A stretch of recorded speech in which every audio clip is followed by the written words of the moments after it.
Okay, we'll open it up. I presume we're all aware, we've all people up here who've delivered papers today. Now, I can open up proceedings, or is there anybody there who would like to get the ball rolling with a question for our panel? Yeah, we have somebody down here. We've two questions here. We might take them together and get that rolling. Bridget, just here, Mr. Quinn, I think. And thanks again. If I could ask Mr. Taft, do you expect the union movement would agree to the removal of the minimum wage rates on the basis of the basic income being introduced, assuming it was at an appropriate level?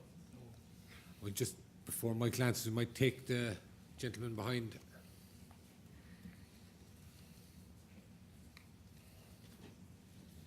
Hi, it's David Rossiter from the Louth Green Party. I was really interested to know what scope we have in Ireland to do a trial, like similar to what was done in Finland and Holland. What would that process look like? Okay, Michael might start with that, and I'd open that out into our other participants here in terms of, broaden it out in terms of, would basic income, in your opinion, affect minimum wage rates, that type of thing? Yeah, I think the question was, would the trade union movement consider reducing or abolishing? Was it reducing or abolishing? Abolishing the minimum wage if the basic income was set high enough. Absolutely not. And I would campaign vociferously against such a thing. And this is what I meant when I began my contribution. That if you put basic income, if you present it as a technical issue, ignoring the kind of the social forces that are at play against each other, it can go either way. It's ideologically contested. Now let me give you an example, because there's a lot of confusion about where a wage comes from. So just to clarify, there are the two principal contributors to creating value added in a firm or in a country is labor and capital. And out of that value added is paid profits and wages. Now, you cut minimum wage, which means the capital is allowed to accrue more profits to itself out of the value added that workers contributed. And what happens is, then capital gets to externalize any costs onto the workers themselves through increased taxation or through a reduction in services. What a terrible, terrible deal. Until we get around the idea that labor and capital, and this is not some crazy Marxist talk, just go to the national accounts. This is how they do it. On paper, labor and capital are co-equal in the contribution of value added. But geez, it ain't like that in the workplace, I'll tell you that. And therefore, if you start talking, this is what I said, if you start talking about depressing wages, depressing working conditions on the basis of basic income, then you're into an extremely, and I know you're just being provocative and asking the questions, I know that's fair enough, but it's a reactionary situation and should be opposed. Okay, Sean.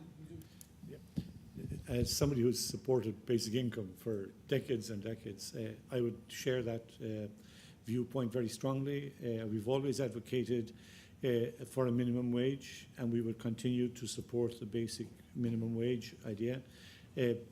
Otherwise, there's a real danger that wages will fall at the bottom end.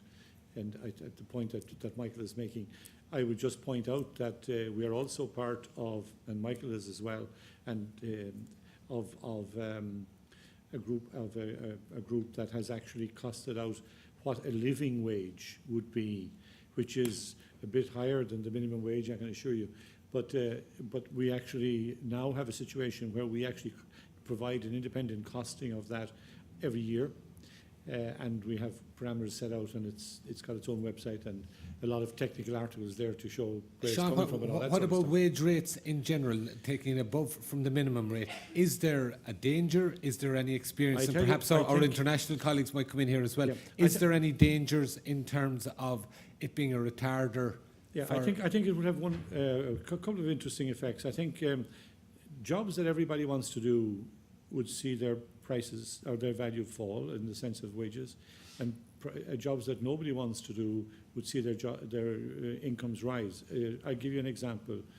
At one end, people, we'll say working in sewage or cleaning or whatever, I would think, particularly jobs that nobody wants to do, we're going to be, either there will have to be an increase, I think, in wages to get those jobs done, or we have to find a different way in which we share the work among all the people in the country. So it seems to me that the wages in that context are right.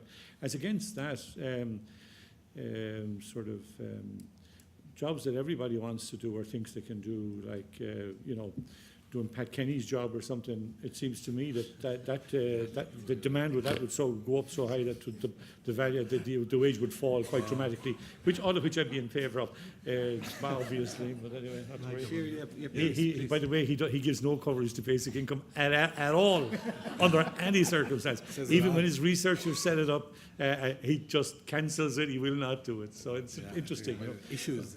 To be unfortunate, we could arrange for his, maybe maintain his, if he did support basic income, we could maintain them. Anyway, not to worry. We take that any further. Take it up, yeah. Sorry. I actually want to give another perspective on this. I do very much see the dangers of having the minimum wage drop, for example. I'm very much aware of that, but I do also see the benefits actually that might be in the whole discussion about work, because we have this clear distinction right now between labor and work, and we've been talking about the problem of that some work is valued less than others. Well, it might just as much value added, for example.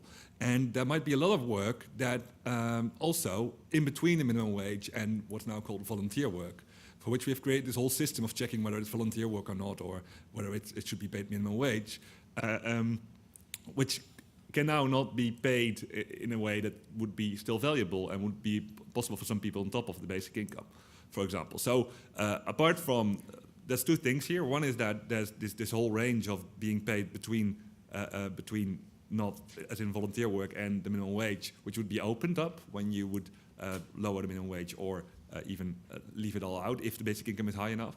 And there is this discussion about this kind of distinction right now we have between labor and work in a more philosophical or cultural sense, which is kind of blocked also by the minimum wage, which says this is real work, this is not real work, this is why you get a minimum wage always, we guarantee that, this is not.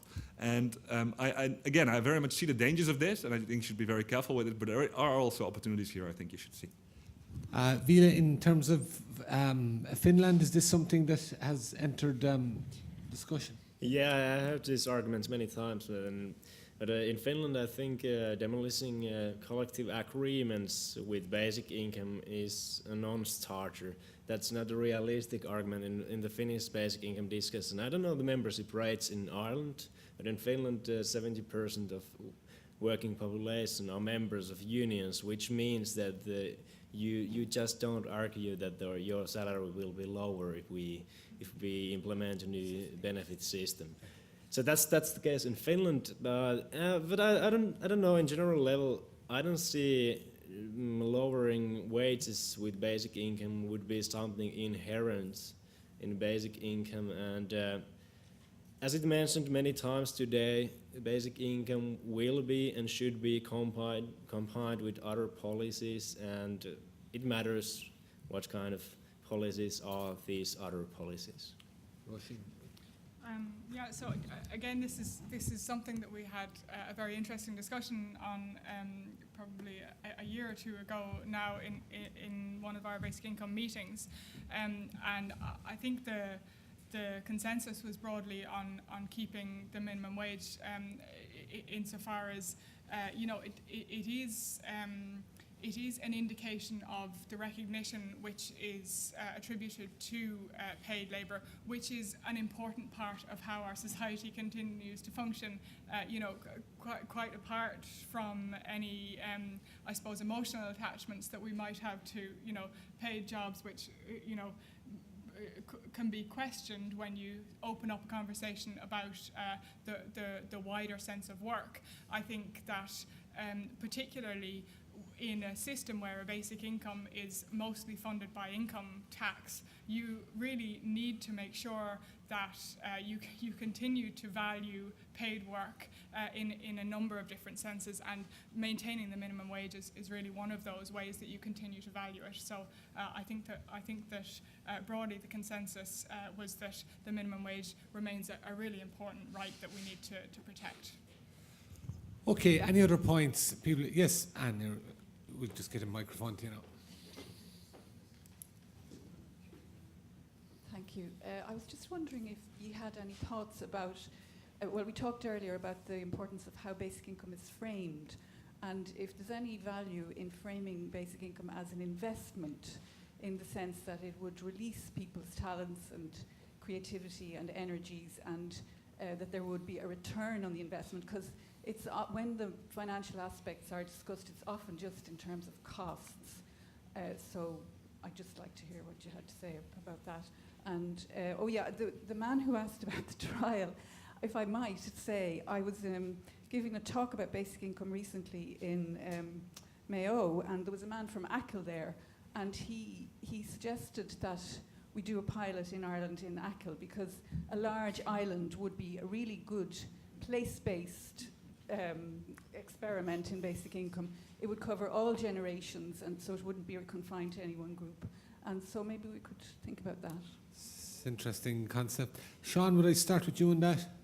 Okay, just on the pilot first, before we come to the framing, I would be of the view that we maybe should suggest that Ireland is small enough to act as the pilot for the European Union on a basic income. So it seems to me that would be a good way to go.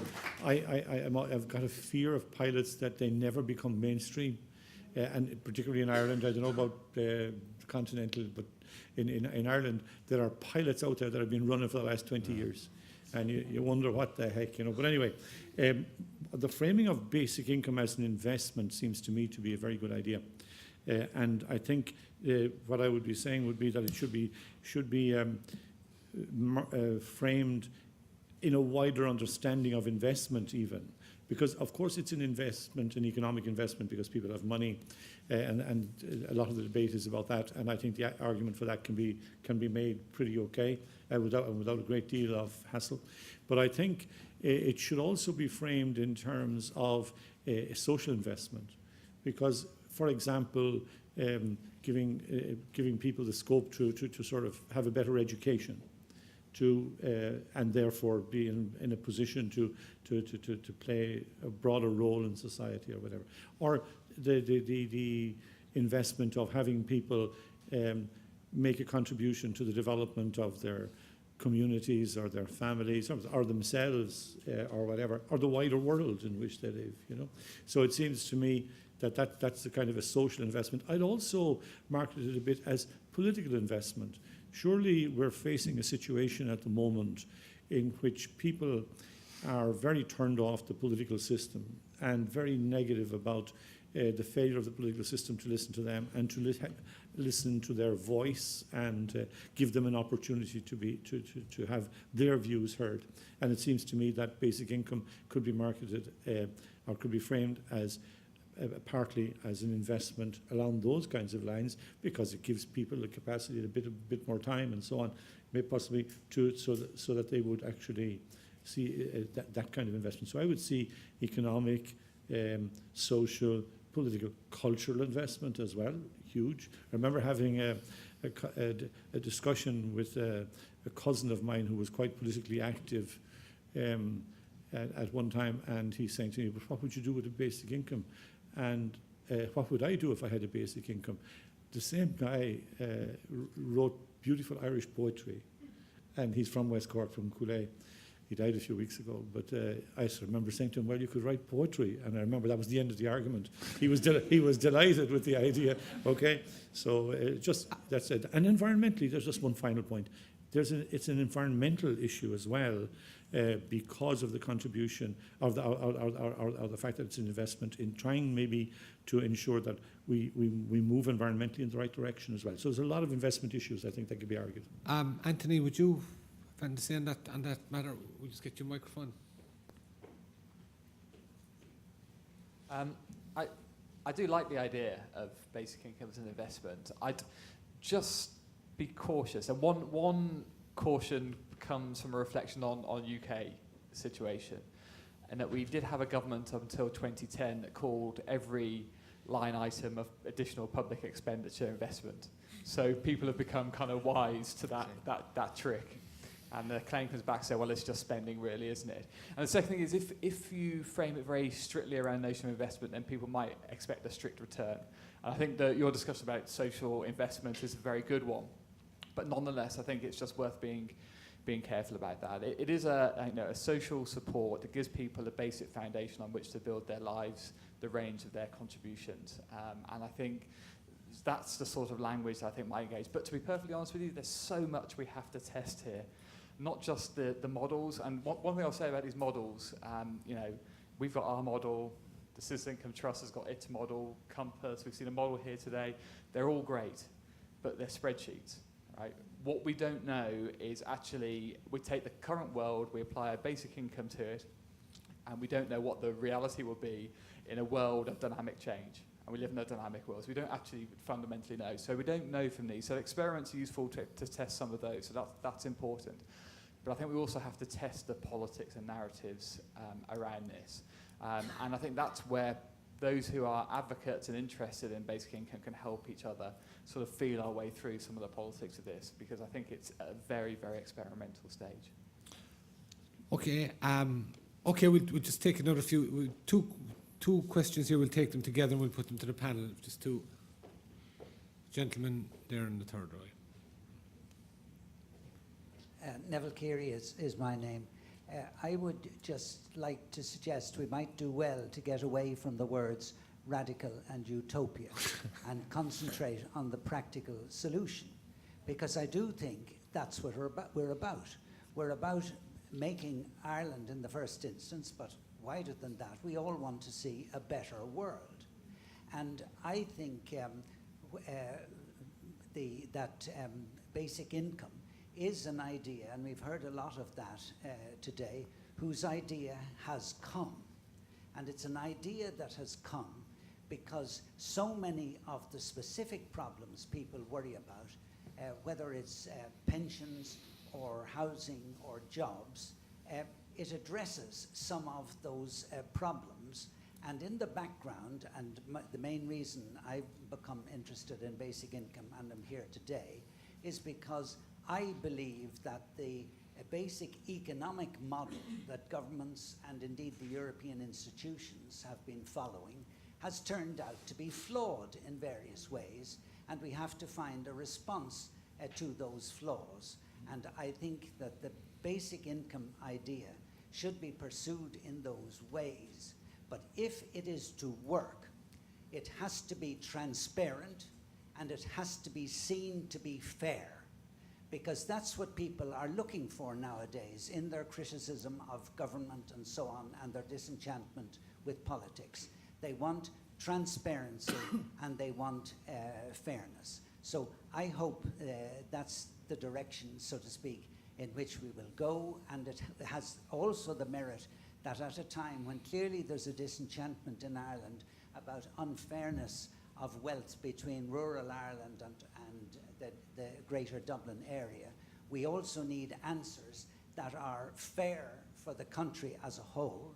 And there's been a lot of reference to developing talent, and I would suggest we have a pilot project of basic income in Ireland, namely a Stóna, which has been, if you like, a frugal income for artistic talent. And if you think about it, in enhancing the reputation of Ireland abroad and helping our pride in our culture, I mean, it has been an enormous success given the relatively small amount of money spent on it. Thank you. Yeah, on that theme, we'll just come to this gentleman here, yeah.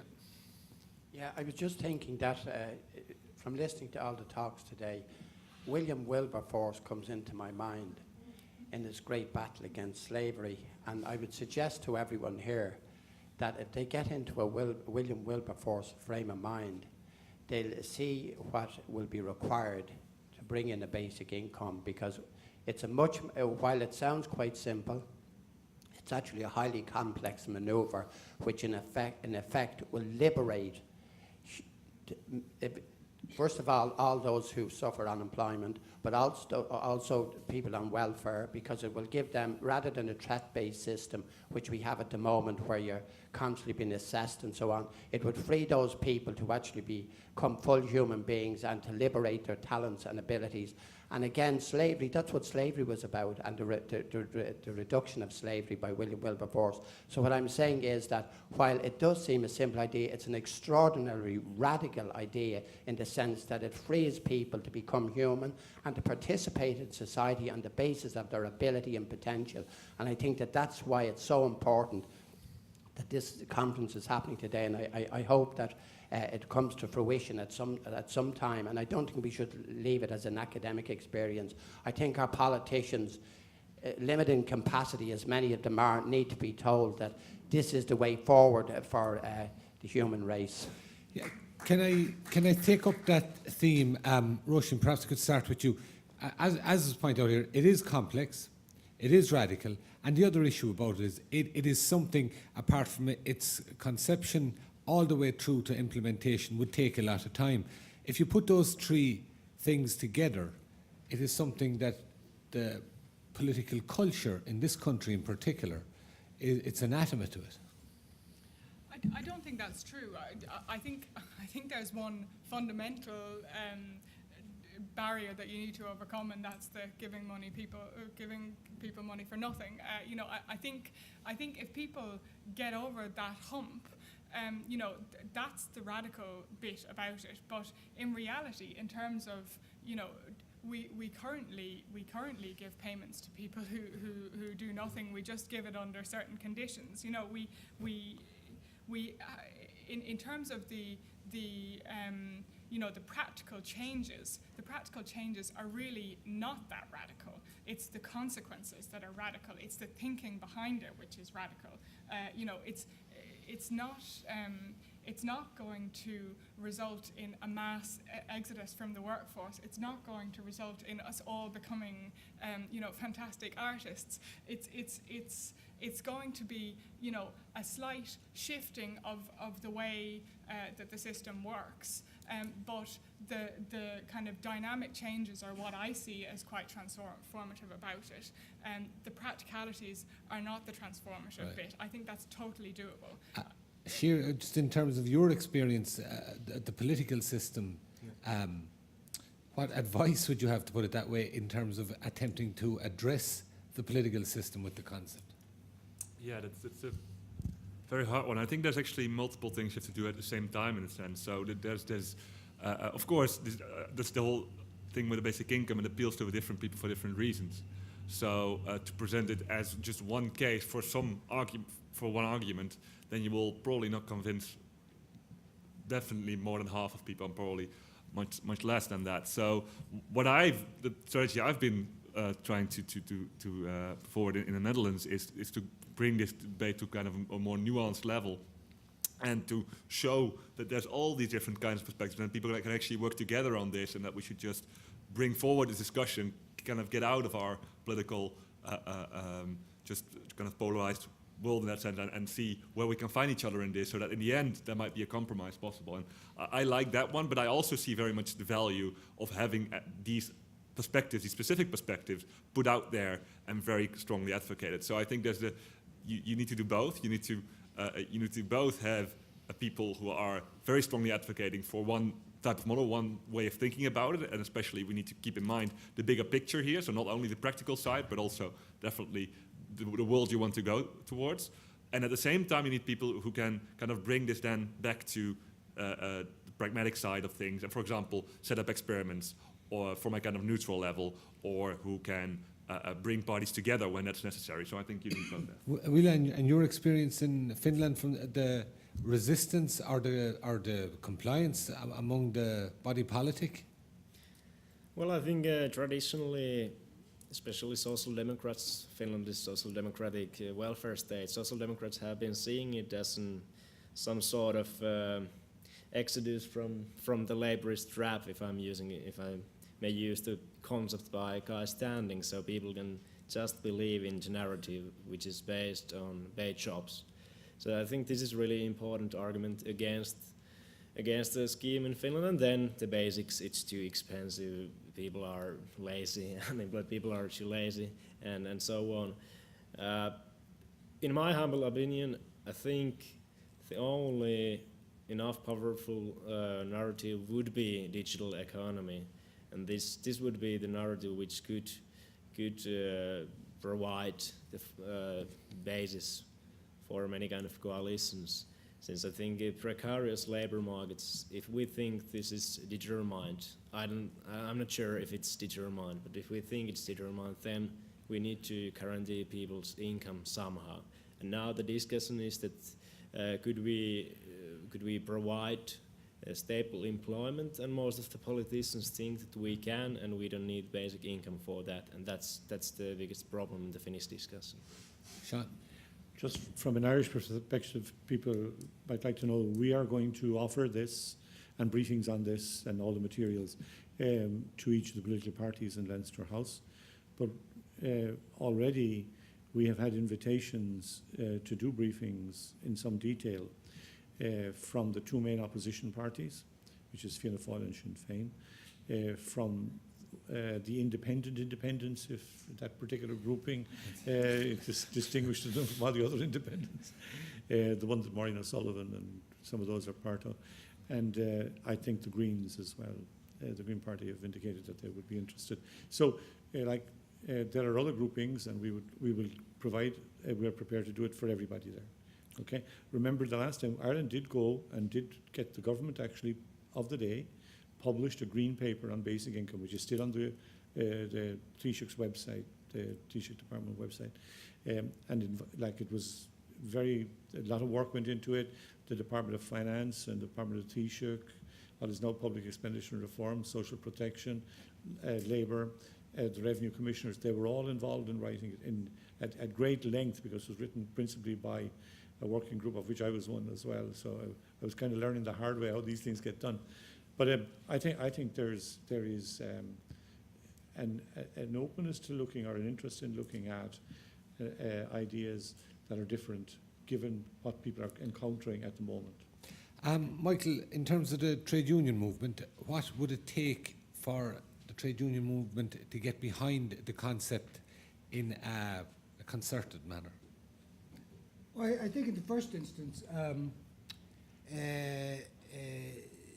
don't forget, the trade union movement has kind of priorities. I mean, God created trade unions to do one thing and one thing only, and that's to look after the interests of their members and potential members, the working class, wages and working conditions.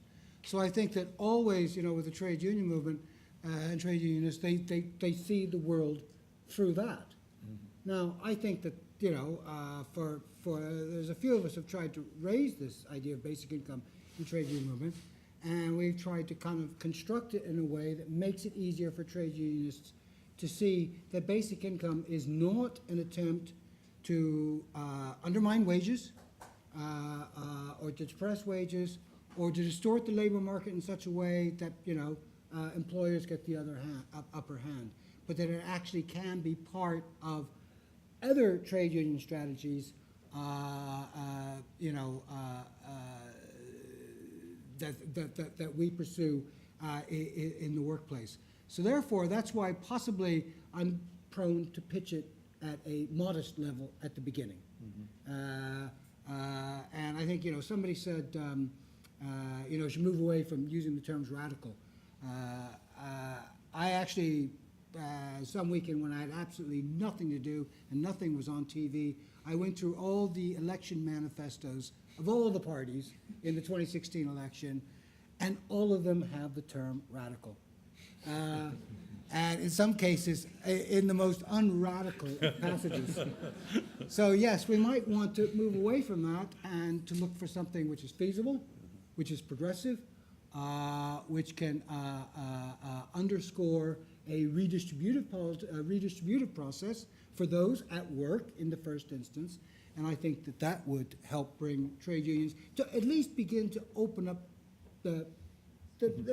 open up the ability to begin a more fruitful discussion with other proponents of BI. That must have been a very quiet weekend altogether, Michael, the election manifest. Malcolm, would you like to come in on this, just the politics of bringing it in? I can't talk about the politics of the whole of Europe, no. Not quite sure how one would do In that. general terms, yeah. In general terms, I can talk about politics of the UK to some extent, if that might be of some interest. In some ways, it's a very similar situation to the Republic of Ireland, in the sense that the governing party at the moment, whilst I'm aware of some individual MPs being interested in the idea, there is absolutely no public interest, and one can understand that. The Labour Party is in a particularly interesting position at the moment because there are two parts of it. And because one part of it has decided that basic or citizens' income might be a good idea, there's been a tendency for the other part to decide that it's not. Now, that doesn't mean it isn't a good idea. It means that it's become an instrument of warfare. The other parties, the SNP, really interestingly, has voted for a basic income at its last national conference in Scotland. And we are now well aware that the Scottish debate is diverging considerably from the debate in the rest of the UK over this. And if there was an independent Scotland, it wouldn't surprise me at all if Scotland became the first country to implement a citizen's income. It's relatively small. It would be an interesting pilot project, and I think it will compete with Ireland for that privilege. Perfect. And for that reason, the Citizens' Income Trust has set up a completely separate new organisation, which is now separate and not part of us at all, the Citizens' Basic Income Network Scotland, to pursue a very different debate north of the border. The Greens have reaffirmed their commitment to the policy. And I suspect this is very similar to the political situation in many European countries, where minor parties are much more able to pursue, well, let's call them radical policies, because they are. Whereas governing parties find that much more difficult to do, because if it looks like they are moving away from the mainstream, from the status quo, it can be quite difficult for them, from people like yourself, from journalists who can easily derail genuine debate that's going on in political parties, and you are well aware of this. Political parties find it very hard to hold genuine debates. It's why think tanks are so important. I don't know the Irish situation with think tanks. They are very important in the UK. And it is not insignificant that across the political spectrum in the UK there has been positive interest among think tanks in basic income, from Compass on the left to the Adam Smith Institute on the right. I've never been very sure where the Royal Society of Arts locates itself politically. You like to say you're in the middle. I'm not sure you are. We have But some experience. one thing I would encourage is as much work as possible between those who want to see a basic income thoroughly debated and think tanks, because it's in think tanks that political parties do in fact do a great deal of their internal debate, simply because they can then disown it. Great. I think this is pretty similar here. Yeah, we'll take a couple of questions, contributions here. Just a gentleman over here, and we'll just go back to the panel. My name is Tommy Simpson. I was part of the Basic Income Group here, also with the Dublin Council of Trade Unions. Just on what I think was Owen was saying about the whole idea that this would disrupt industry and employment. I think it certainly would. Because he also mentioned about nasty work, and Sean referred to dirty jobs. It would be able to get a higher rate of pay or whatever. And I do believe that would be true of this, because even in the trade union, we've been defending and trying to get people decent wages for dirty conditions or whatever for many years. And but it's not only nasty jobs; it's nasty employers. There are a lot of people would no longer work for bullies, which millions of people do. It's a modern form of slavery, as somebody else mentioned now. So you would have people having the option to ditch the bullies. And so I think this would be a very positive effect, and it would probably lead to more stress, less stress, less heart disease, and all the other cancers and all the other effects that health effects that it has on people. So I think it would have a very beneficial effect for society in general.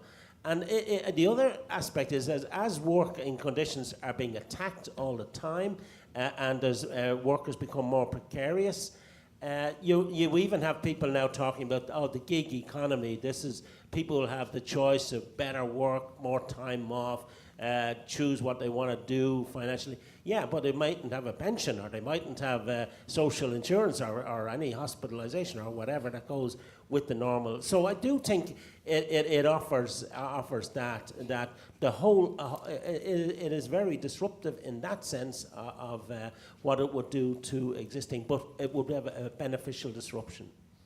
Okay, just to deal with that finally, that point, the whole issue of disruption. Sure, if I could just go to you first. I mean, is that disruption, or the potential for it to be projected as major, a possible stumbling block for bringing in basic income, do you think, just in terms of the political systems, for instance, even your own experience?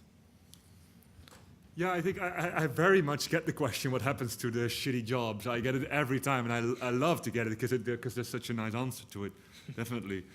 So there's always a lot of worry about disruption. I think that to a certain extent that's very legitimate. I mean, the whole point about basic income is that it provides security and freedom, right, and not insecurity. And if your system is insecure, then you'll probably also be insecure within that system as a person, or as a society, or as a community. So this is why it's so important to not only look at this kind of all at once way of having a basic income, but also looking at the longer term and what can we do with it now. So I think you can come over this kind of you might want this disruption, and I think there's indeed many positive disruptions there, but you might mitigate the kind of negative effects of that, of having such a major change, by having these small steps, these gradual steps, some of which we've heard today. In the Netherlands, one of the ways we could deal with that is actually also as we're doing right now in the experiments. So in these experiments, we're adapting our current social security system to look more like a basic income. And from these first adaptations, it would only be rather small steps actually to go to an individual-based allowance, and then to make it not a negative income tax, but a full basic income. These are smaller steps than they seem. So that's another way to do this gradually and maybe overcome this disruption. Although I have to say, on the other side, also, you might need a certain kind of clear disruption in order to get these positive effects as well. You need this cultural change, you need this other way of thinking. We need at least a change in thinking about work, for example. And if we just have these really gradual changes, this might not really work to that extent. Roisin, is the case there for it to be done gradually? Is that the most likely possibility, or would you advocate the big bang, so to speak, just bring it in? Well, that might be over-egging it, but just to bring it in a universal sense straight away. I think there's a good argument for trying to do it as quickly as possible, but also what has been said about a big bang type approach. I think those considerations have to be taken into account. Particularly given how complex our current tax and welfare system is, I think it would require superhuman powers to anticipate and make sure that nobody is left left fall through and left as a big loser in that type of scenario. So I think there's a really strong argument for doing it over for instance a 5-year dole term. I probably wouldn't do it much more than that, just because things change so quickly, and maybe there's even an argument for doing it in less than a dole term. In terms of the political disruptions, I think that it would eliminate the worst of it, but I know that there are lots of people earning 60, 80, 100,000 euro a year who put up with absolutely appalling conditions in work, and basic income isn't going to change that. Let's face it. So there's a piece of work to be done besides that to improve the conditions of lots of people who have an almost self-imposed terrible form of working. So that's another point to take. Neil, your experience in that regard in Finland? It is hard to say. As I mentioned in my presentation, the same government is now testing a basic income and then implementing new sanctions and applications. So at least I don't see any gradual way towards basic income in Finland right now. But then, on the other hand, I'm also a pragmatic guy, and I think small reforms are easier to carry out than huge taxation and social security reform. So I think to be realistic, gradual strategy would work better than Big Bang theory. Sean, do you want to wrap things up there, or do you want to deal with that specifically first, if you like? Okay.